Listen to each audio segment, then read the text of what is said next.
going for the free speech jugular.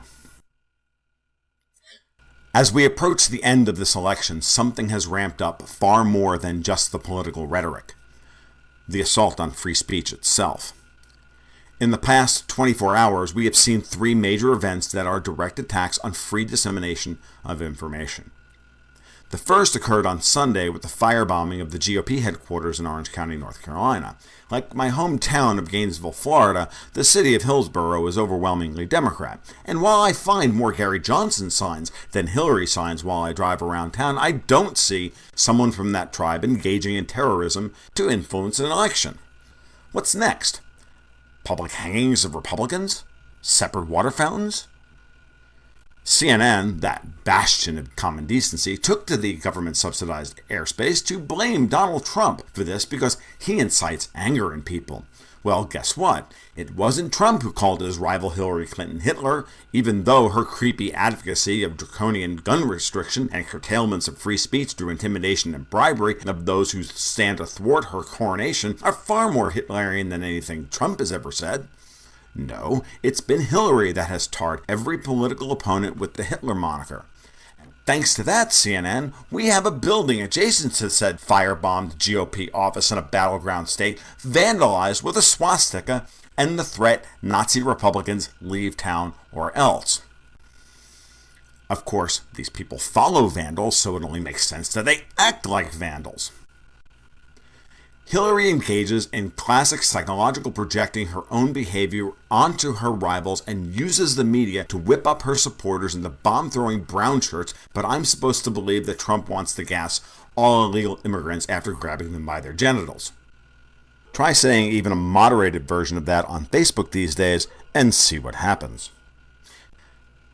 After this lovely display of post-rational behavior by uncritical Adderall addicts, I wake up early this morning to see two things scrolling across my Gab feed. First, WikiLeaks founder-in-chief Julian Assange has had his internet connection at the Ecuadorian embassy in London severed, proudly I might add, by a state actor. Second, Russia Today's bank accounts in London were frozen without explanation, less than a day after Max Kaiser went off on the Royal Bank of Scotland, owner of RT's bank, NatWest. Couldn't have been because RT has been inflicting major ratings wounds on the sclerotic BBC, could it? It couldn't have been because Hillary ran out of interns to pay to slander Donald Trump with ridiculous sexual assault charges. Could it? It couldn't have been because WikiLeaks was set to release a truly damning video of her doing something that would cost her the election. Could it? It couldn't have been because the unthinkable decision to go to war with Russia has already been made to ensure that in the event of a Trump electoral victory, he never takes office. Could it? It couldn't have been that the internal polling is showing that Trump has already won the election. Could it? And it couldn't have been because the first casualty in any war is the truth.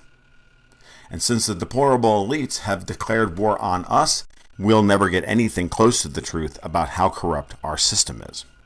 And even then, will anyone who's still willing to vote for Hillary Clinton care enough to listen? Because that's the worst part of all of this. When WikiLeaks was informing us of Bush's crimes, they were heroes. Now, by exposing the orgy of filth surrounding Hillary, they are traitors who need to be silenced. Obama took office pledging to be the most transparent president ever. His administration was supposed to be a haven for whistleblowers. Then why is Assange holed up in an embassy avoiding extradition on, wait for it, rape charges, and Edward Snowden stranded in Russia? Obama will leave office the enabler of one of the biggest cover-ups in our country's history, all it seems thanks to WikiLeaks, because he was just as guilty as Hillary. Julian Assange, like Trump, is a vessel. They represent our need for the truth of what people we elect do with the power we vest in them. They themselves are irrelevant, and as flawed as they may be, it is their singular strengths which make them the right men for the time. Each are, to quote the cowboy from The Big Lebowski, the man for his time and place. He fits right in there.